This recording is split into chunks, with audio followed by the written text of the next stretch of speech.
Welcome to Productly Speaking, the podcast that dives deep into the fascinating world of product management. I'm your host, Karl, and in each episode, I'll be bringing you conversations with some of the most innovative and inspiring minds in the industry. Together, we'll uncover their stories, insights, and the secrets behind their success. So whether you're a seasoned product manager or just curious about the field, join us for an entertaining and informative journey through the art and science of creating great products. Let's give it a go.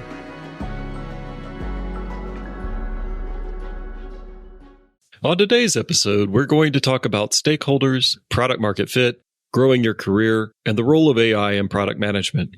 To have this conversation, I'm pleased to welcome to Productly Speaking the hosts of the Product Confidential podcast, Evie Brockwell and Michael Palmer.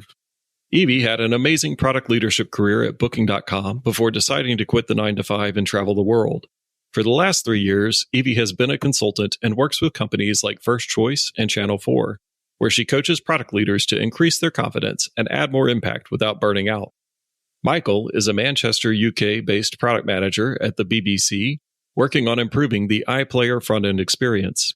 He has a passion for putting users first and using tech for good. To that end, Michael runs a product community called Product for Good. Evie and Michael, welcome to Productly Speaking. Thank you. It's a pleasure to be here. Thank you, Karl. Yeah, really looking forward to the chat. Yeah, so Michael, you presently work on one of the most iconic British brands in media, the BBC iPlayer. How do you work to ensure that customer needs are understood and balanced across the many different stakeholders that you undoubtedly have? I really enjoyed hearing you say that sentence, Karl, to be honest, because I'm only 7 weeks into being on iPlayer, so it's quite new for me. I was at the BBC for 2 years before that, working on an internal design system. So having the chance to move to iPlayer was like a bit of a dream come true for me, to be honest with you. What I can say in regards to your question, customer needs are something that I think is central if you're a product manager. I remember before I got into product and I was reading product literature to try and get into the industry basically. And like probably everyone, I started with Marty Kagan. And one of the things that stuck with me from that was in his book, Inspired, where he's saying that if you're a product manager and you're not speaking to users and you're not involved in user research, are you really a product manager, essentially? And then when I actually managed to get into product, I just thought that like everyone had that memo. And when I started seeing that some product managers keep a bit distant from research and let other people do it and they just hear the feedback, I just thought oh, okay, I've been told by Marty Kagan, who's the god of product, not to ever do that. So I'm not going to do that. And I'm going to be in every session that I can be in. So I think I've always just kept that as a kind of guiding principle. And as a result of that, I find that allows me to be as best as I can be the voice of the user, because I am in every opportunity I can be with the users. I'm always advocating for us to speak to more users. I find that by doing that, that means that I can take the stories that I'm hearing from users to the other parts of the business. Now, that's not to say that users have all the answers. They don't. But when you combine what users are telling you about the product and what you're seeing with your own eyes about how users are struggling with parts of the product, alongside some of the expertise from other parts of the business, you can then start telling a compelling story about where the business is trying to go and where the rubber's hitting the road with users and what that actually looks like in reality. To go back to your question, that I've been so impressed when I've joined iPlayer that there's a really rich research and UX and design culture. Just this week, I've been involved in some live user research where I'm at the BBC offices today. 2 floors above me, they've got a fake TV living room. And we invited users in and they're sat on the couch and there's a TV with iPlayer on and we're putting prototypes in front of them. And we're all sat behind a screen watching them interact with it and they're being set tasks. So to see some of the designs that we've been talking about all week then being played out and seeing people interacting with them, I can now then go into meetings with editorial colleagues or my head of product or people above me and saying okay, this big strategic thing that we're trying to do, here's what we've tried to do to move towards it. Here's what we found from users. Here's what's validated what we believe. Here's some new stuff that we didn't even think about that we've now arrived at as a result of actually seeing things with users. At the BBC, we are blessed with really great editorial colleagues. And what I mean by that is they're the people who, in the broadcasting world, they would have chosen what was on at 9 o'clock at night, what was on at 10, and, the TV guide, basically. But we're now moving in a world where people expect recommendations and they expect to have more choice over that. And we as an organization are trying to figure out, well, how do we move into that world? But what we are blessed with is like these editorial colleagues have such a wealth of knowledge about programming and how it works. They've been doing it for years, so they're experts at that. So we're trying to combine what we're learning from data and fresh audience insights from sessions like I explained before with their knowledge and create like a sort of Venn diagram that moves us towards that.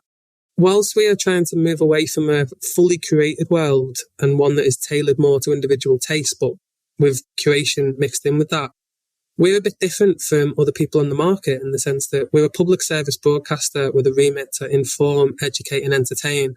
And I'm really proud to say that I work somewhere where we're not just trying to make algorithms that will keep people endlessly watching content that will just keep them on screen. Like they're trying to make people culturally enriched by some of the content that is available to them. There's a sort of public good in what we're trying to do as well as just an algorithm.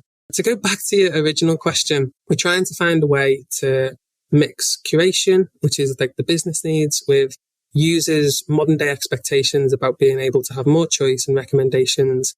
And I think we're doing that in a way that brings audiences into it. And I'm just trying to understand all the different views. I'm trying to understand the audience's views. I'm trying to understand editorial's views.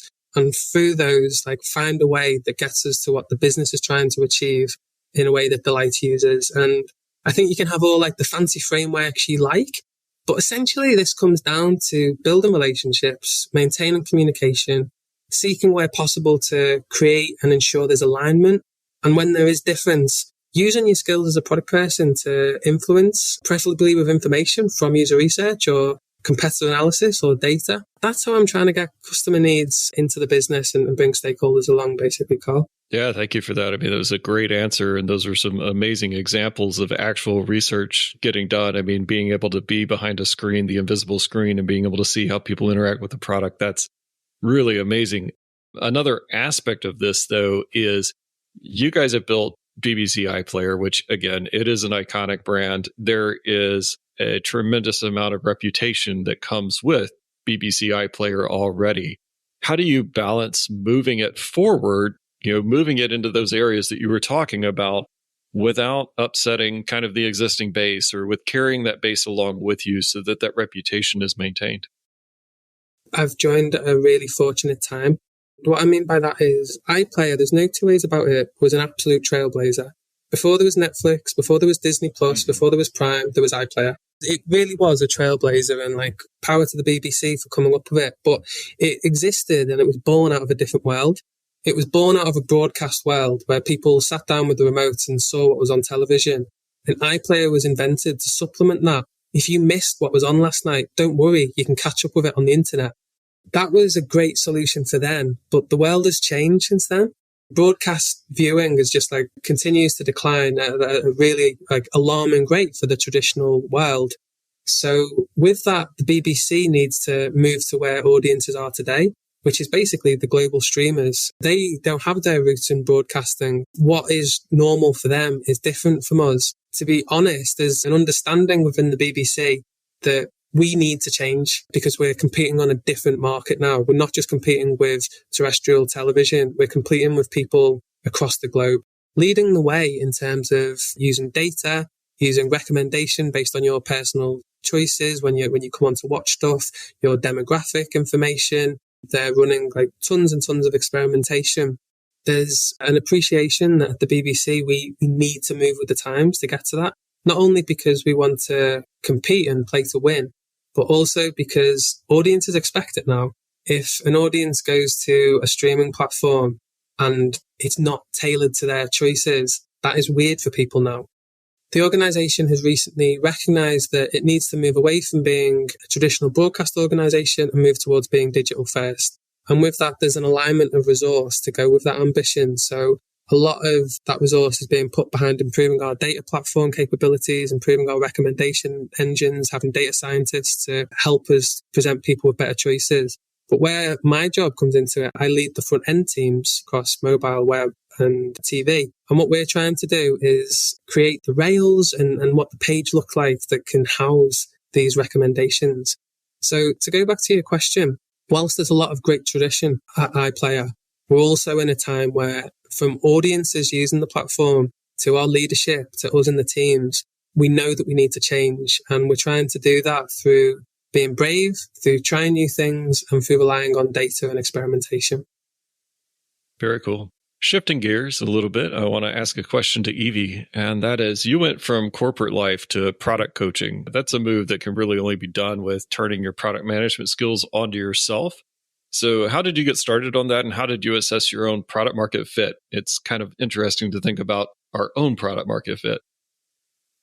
Yeah, and it's a unique challenge because it's harder to remove that personal element. And we all know that if we are building a product and we have this hypothesis where we really want it to work, and you try and find all of the ways to make it work. So then doing that for yourself and your own business and where you want to take that takes that to another level. And it's something that I was very conscious of when I first started, was the fact that you can actually create a great product for yourself if you apply everything that you know. And the way that I did that in the beginning was to go, okay, how can I run a bunch of experiments? And that's experiments across different streams, everything from how do I market myself and work out which marketing channels are bringing in the right audience to me? How do I position myself and package my services in a way that appeals to people? What are the problems that people actually want to be solved? Because I think that this is where a lot of people fall down, is that they've got a great skill set. They've got loads of knowledge. They've got loads of expertise. But if they're not selling themselves in terms of that transformation and the results that they can create for someone, no one wants to buy your expertise for the sake of expertise. So knowing how to frame everything and position it is key.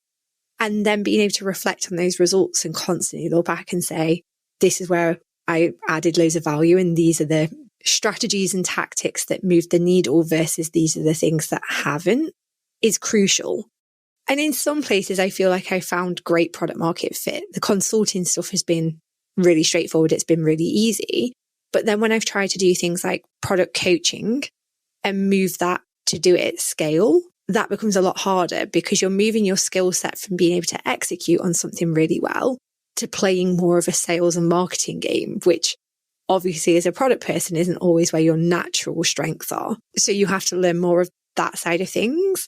It's not to say that the product market fit isn't there, but the way that you're framing that proposition or the way that you're reaching the audiences or the way that you're telling that message, you really do start to realize how many different factors go into product market fit, no matter what kind of company it is. So some of that stuff has been more challenging or a longer journey, I would say. And the other thing that I think applies more to freelancers slash solopreneurs or whatever the terminology you want to use, more than businesses itself, is that actually one of the best, and actually this applies to a lot of businesses. If you look at startups that have been really successful, like Airbnb, it came from their own need to solve a problem and a bit of passion, and then it gained natural traction and then it grew. And the same often happens for you as someone that runs your own business, is that when you find an avenue that you're passionate about and start speaking about it organically and then see what traction's there, they're the avenues that have been far more successful for me than setting out with a strategic intention to say, oh, I really want to exceed in this area next year. So I think there is a kind of cross-parallel lesson that a lot of people can take from that, which is really try and plant a lot of organic seeds and see which ones grow. Yeah, no, that is interesting. And yeah, it's like you say, it can be, you might think you have everything in place for product market fit, and then you go out to the market and it's just something's off. The calculation wasn't there, or it just wasn't quite what the market wanted. But then there's this other thing that, we'll give it a try and it takes off. You just never really know. It's really more art than science when it comes to actually getting product market fit, I think. Yeah, and I think that ability to be flexible, to not be dead set on one thing being the thing, that you are happy to flow with that art, carry out those experiments and see what happens. Well, best of luck to you as you continue to do that in the coming years. You've definitely done well with it so far. Both of you have great careers that show a mastery of product management. What are your next areas for growth? I think for me, the space that I just outlined, I think I've probably indexed more towards user research in the past. and moving into a space where it's more audience facing than I've been in the past, because I've tended to build products for internal colleagues. I'm looking forward to being in a space where there's A/B testing and more use of analytics and data. I know Evie at Booking has got like a really rich history in that, but it's something I've always felt like I've not really had in my armour as a product manager, and something I've been really keen to like fill that gap. So there's that. And I think going back to the landscape I was explaining about before, so to give you an example of one of the problems we're tackling, if you go on Netflix, their recommendation engine is quite sophisticated. They'll have about 50 what we call rails, so basically rows that you can scroll through. And at the BBC, we currently have 20. And what we've heard from user research is users think, oh, they've only got a short homepage, so therefore they don't have a lot of content. Like with the BBC, we've got a lot of content. We're just not using the asset that we have to house all that. The business layer team is looking to actually make it possible to extend the page. But then what we're doing is thinking, okay, if we've got a bigger page to play with, what's going to play? And what is the design that's going to play? Is it going to be like a top 10 films, or is it going to be more like a selection of what we call dynamic collections, which are algorithmically generated collections that are tailored on your needs? So it's just a cool space to be in, because we're basically being asked to reimagine what the homepage looks like and use experimentation and data to prove out some of the ideas that we have. But that doesn't mean they've all got to be good ideas. Finding out that like, oh, that idea was awful and didn't fly, that's cool too. It's just having ideas, test and learn, and trying to move as quickly as possible. I'm really, really excited to play in that space, because it'll be quite new for me going from building for colleagues in the building, which I enjoyed, but it's just like a different step change. Yeah, I really like the growth mindset there as well. That's real good. Yeah, and I'm like Michael, I'm sure we'll have loads of chats about this, but any A/B testing stuff, I can share all of the knowledge. And basically the best experiments are the ones if they don't work, because you can learn everything about why someone might have hated that and then work out how to grow and improve. And it's just one of the best to get things out there that you can really see in the real world and have data to support it, as opposed to just going off people's opinions. So yeah, definitely a fan of that world and can share as much knowledge as you like. Can I ask on that, like, what are you like as a numbers person? Like, are you comfortable with numbers? Because to be honest, that's not how my brain's always worked. I'm probably more like left-brained. So like when numbers come up, I'm like, ugh. So that's something that I'm challenging myself to lean into more. Yeah, I did get an A at A-level maths, so okay. I'm all right in that okay. space. yeah. I don't know if that helps. But the other thing, but then you meet like statisticians where I'm like, okay, I don't really know what the p-value is, but we had loads of calculators, and there's loads that exist online that basically tell you like, this is good, this is bad, this is what your risk is.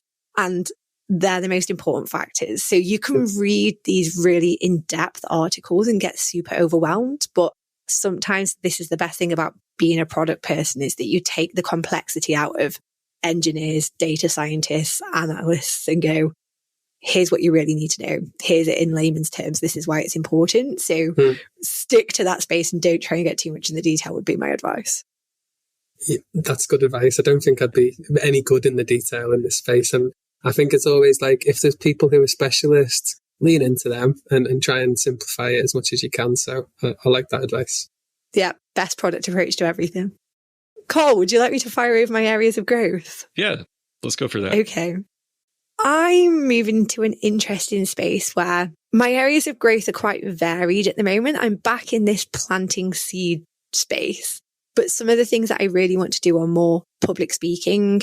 I started doing a lot of that towards the end of last year and loved it. So doing more in that space and trying to do more still in the product market fit space. So a lot of that for me is more around the sales, the marketing, and moving away from some of the more traditional product things. So hopefully by the end of this, no matter what, I'll be this expert across everything, and I could be a product marketing manager or anything else that I choose to go into next. Very cool. That would be excellent. Kind of following up from that, what would you guys recommend to new product managers just getting started in the craft? Where should one put their focus first? I love this question, because when I was wanting to get into product management, my story was I was a marketing manager, and I had been for about 7-8 years. And then towards the end of my time in marketing, I found out about the product role, and I thought like, oh, that's really where I want to be. So it was like, for about a year, I was still in marketing, trying to think how I could move across. And as I mentioned at the start, I was like reading loads of product books. I was listening to podcasts. I was going to meetups and just trying to build my network, and also reaching out to people on LinkedIn. And what I found, what I'll always remember, was people were so generous with their time. I was not in product. I was just asking people like, oh, any advice?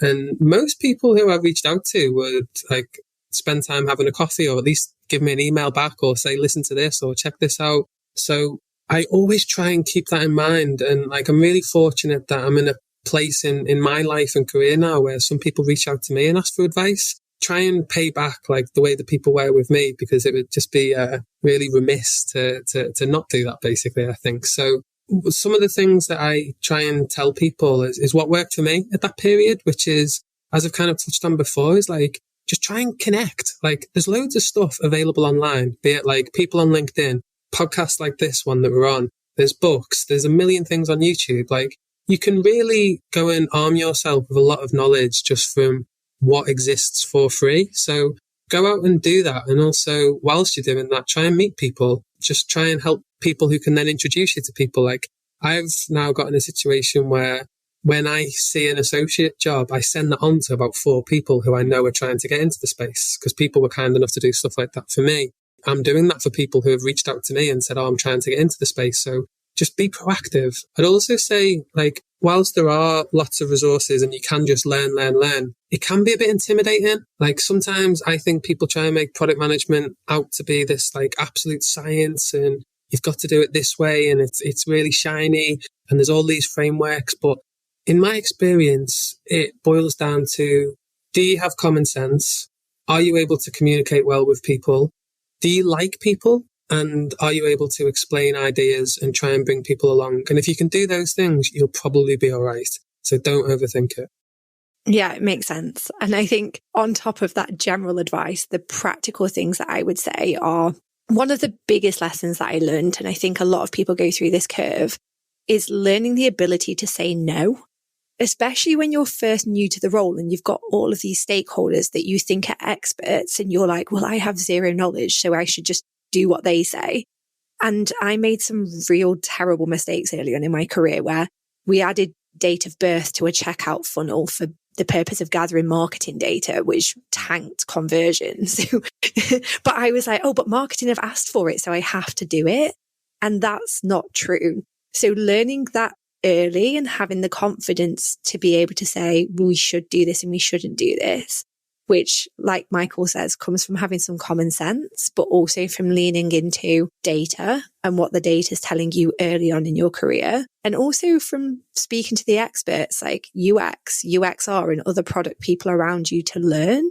You can quickly grow that confidence to allow you to make the right decisions. So from a practical point of view, I think that's a huge learning that people go through. In terms of things to avoid, I think it's trying to become a master at everything all at once. I think if you go, right, this month I really want to get focused on the data and being able to make priorities better.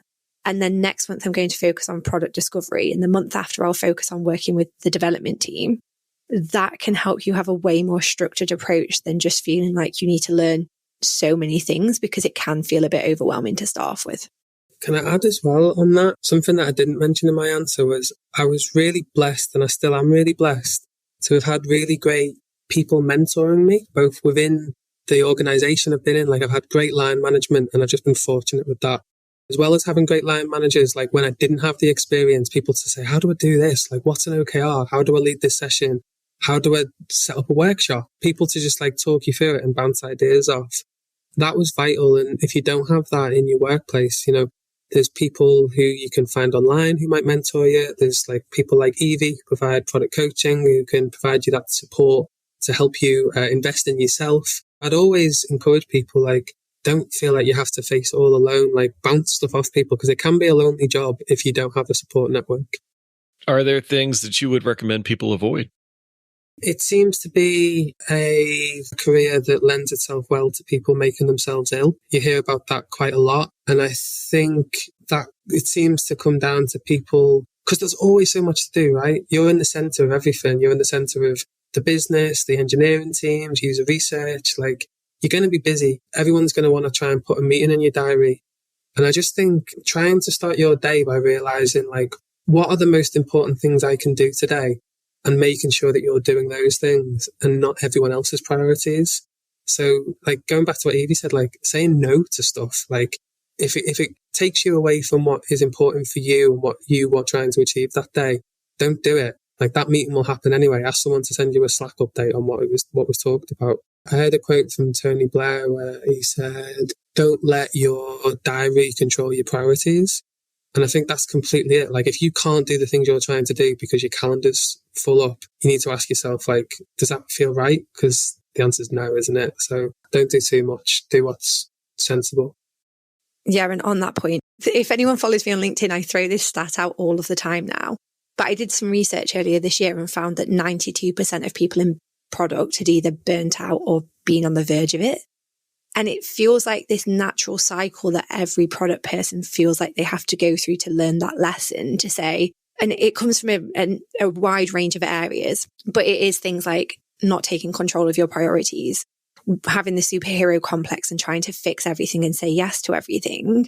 And from some of that ambiguity in what your role is and what your focus is. And if you can focus on some of those areas early on in your career and not go through that cycle, but be proactive in terms of setting those expectations, working out where to focus, it can be a huge game changer to not just adding impact, but also it feeling sustainable and feeling like you can add value over a long period of time. So totally agree with what Michael's saying, on a mission to change that. Well, Michael's talking about the diary or the calendar, depending on what side of the pond you're on. I've seen that meme that's like product manager. And you can see his calendar and it says, I wish I got invited to the important meetings. So the senior product manager is kind of like, wow, there's not a lot of time left. And then by the time you get to like VP of product, it's just like an auto decline. If it's important enough, they'll reach me elsewise. Yeah, it's such a natural transition. To it too. Yeah, I'm like, I've genuinely seen that play out everywhere. Like that's not just a meme, that's reality. Yeah, it is. It is. And that's why we laugh so much. And then we kind of cry a little bit inside after we finish laughing at it. And we're like, oh, yeah, that is true. The next part of this podcast that I wanted to get into was talking about AI, because it's not a product management podcast. We're recording this in late 2024. It'll probably be out in early 2025. The market won't have changed that much by then. 2024, the year of AI and everything. And one of the more interesting product conversations about this has probably been Claire Vaux on Lenny's podcast. Lenny did a whole conference, but it was a small mini conference for product managers. And Claire went up there and basically gave a talk with the clickbait grabbing headline of "Product Management is Dead." And basically, the whole gist of this was that product management as we know it is definitely going to be dead, because the rise of generative AI tools make it to where a number of lengthy tasks can be shortened, giving us more time to do other tasks. And she even starts to have this product person who now is responsible for basic design, basic engineering, and basic product all in one person, because they can use AI tools to basically supplant all the rest of these bits. And that to me is a little bit far-fetched and out there. And I have reasons why I kind of disagree with that direction. But she's not wrong to call out that this is changing, and that there are going to be definitive changes in how product management is done due to the rise of these tools. So how are you guys incorporating AI into your work today? And if you're not, then why not? I've probably been really slow to getting into using AI in my day-to-day practice. But since I've started, it's been an absolute game changer for me, to be honest with you. And especially since moving into this new team, because I'm actually across 3 teams today. So there's a web team, there's a mobile team, and there's a TV team, and they're all separate engineering teams, multidisciplinary teams, UX, the lot. I'm across all 3 of them trying to give direction, but they are essentially 3 teams. You could argue they should be 3 separate product jobs.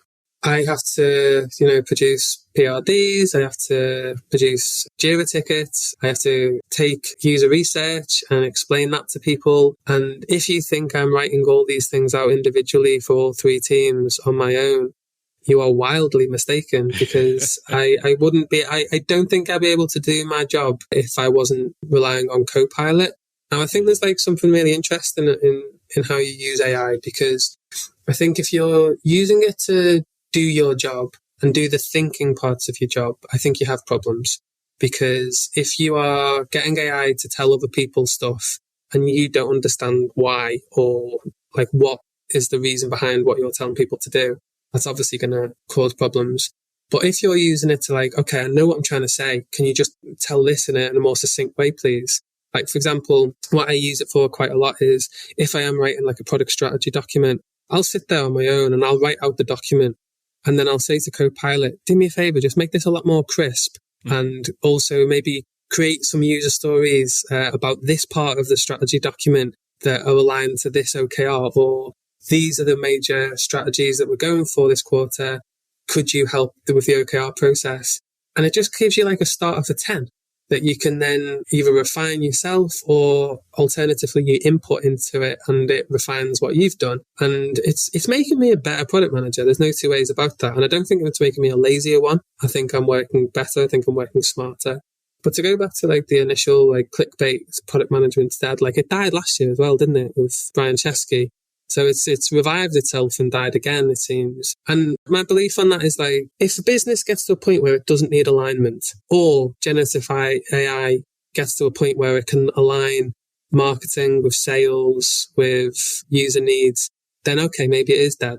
I think we're a long way off that. So therefore, I think there is the need for product management in that role, especially if you're like in a sort of mid-level product role, like I am, like senior.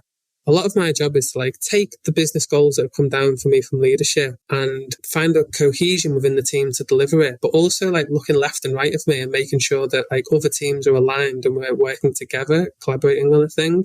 AI can't do that. AI can help me to do that. But yeah, there's a big difference in that. Yeah. And I think that one of the things, and this is where I think the whole argument of we're going to just be, we can use AI to supplement so much of the job falls apart. And that's that AI requires input. Those models have to be trained. And if your data going into that training is terrible, then you're going to have terrible output. And so if we stop as people creating, because let's face it, what's trained these models, but all of our previous works. So if we stop creating, it's going to stall. In my opinion, there's always going to be that creative aspect. To be able to feed the tool, somebody's got to do that creating. And that's where there are people out there that would argue that, yes, we can get the AI good enough to where it will be able to create just as good as a human. I don't hold that opinion, but that is one that is out there. And I think that that's kind of where this difference is. It's like, yeah, if you don't believe that we're going to make that leap to where it can create as good as one of us, then yeah, there's no real threat there and it's not going to take things out. But yes, if it ever did get to that point where it could do that, that would be a problem. But I think if it got to that point, we might have bigger problems too. And we might not be so worried about what's going on in that space. I'm like, this conversation's taking such a turn, but it's like, but product is a people job as well. And that alignment part is huge because we all know that even if we can craft the best OKRs in the world, half of our job is convincing other people as to why they're the biggest priority and why they're important. If everyone manages to just have an AI person that can agree all of that for them, I will be mind blown. I think there is so much more in the power of that stuff. And then I also don't think it's dead. I think it will get rid of all the tasks that we all used to hate anyway. All of those manual, lengthy, not really using your brain to think kind of tasks. So you mean that writing PRDs is not something you dream about doing on a daily basis? From a nightmare point of view, yes. And it can really help with all of these things because I have used it less from a, hey, here's how I use it with my clients, but I've used it more from a personal productivity point of view and from everything from my own customer research, from being able to record my calls and share out transcripts that people can easily link back to.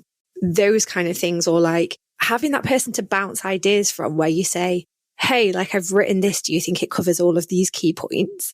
It can really just increase your productivity so much over. And one of the quotes that again came from Marty Kagan a few years ago was that you can't be a good product person unless you work at least 60 hours a week.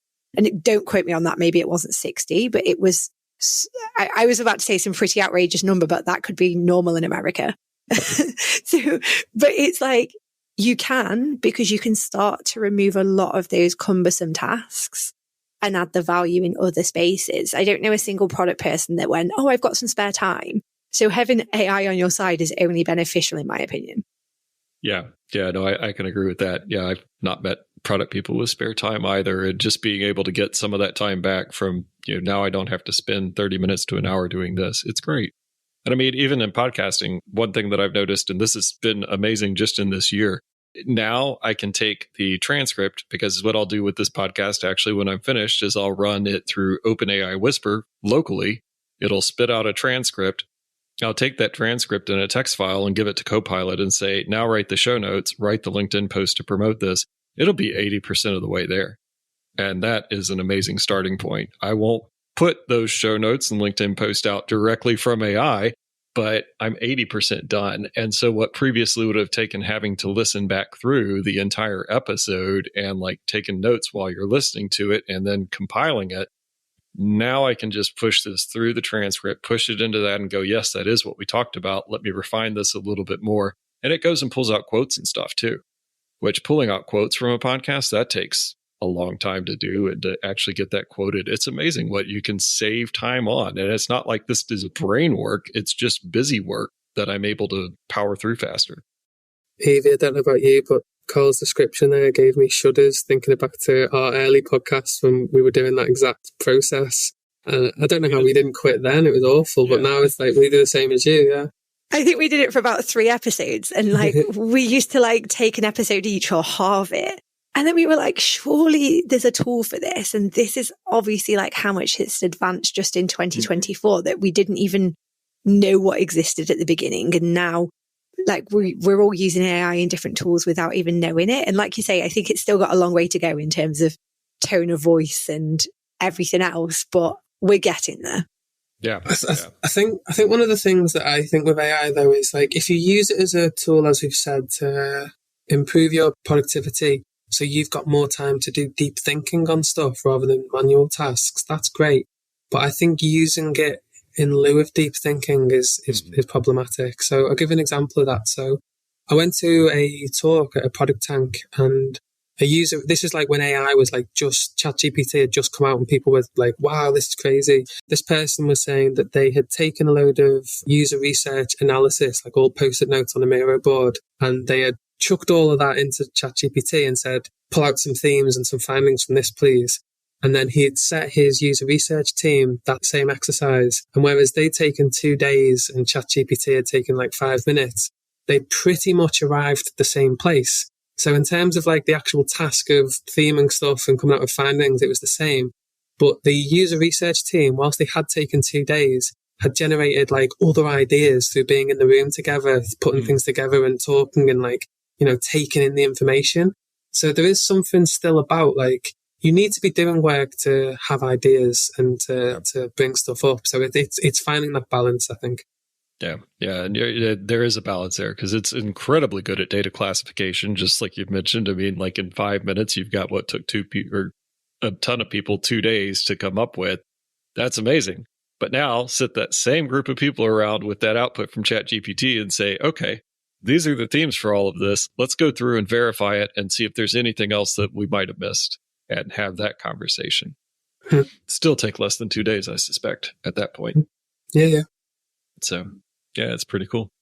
So you are both co-hosts of the Product Confidential podcast. Tell our listeners about Product Confidential. Oh, Evie, how would you describe it? Do you want to go? Yeah, it'll be funny because I'll describe it and then you can tell me if it's the same description or if we're totally misaligned. Yeah, okay. Sounds good. So we basically started this podcast about 18 months ago now. And the gap that we'd found in the market was that there weren't a lot of people that were having down-to-earth product conversations that were super relatable. There's a lot of this clickbait, like product management's dead, or like, here's how we do everything at Google, which just isn't applicable to everyone's role and company. So we basically aim to have some more of those down to earth practical conversations that give people real tangible advice to take forwards. Pretty much like you're doing as well, Karl. Yep. We saw the same gap in the market. Is that aligned with you, Michael? Yeah, no, definitely. That's exactly how we thought we'd get started. And what's been really great is like the feedback that we've had from people both online and when we've like met people who listen is like the word authentic comes out quite a lot. It's just like authentic and I find it relatable. And that's like exactly what we were going for. So that's like music to our ears when we hear that, really. We try and see it as like sort of therapy for people. Again, it's like it can be a lonely role, can't it? So if there's a space that you can go to and hear other people talking about their successes, but also about the failures and what's worked, as opposed to I'm this like elite level product manager and here's how great I am and here's how I've 10x this, like that can get a bit nauseating after a while because it's not the world we all live in. But that doesn't mean like we're not doing well.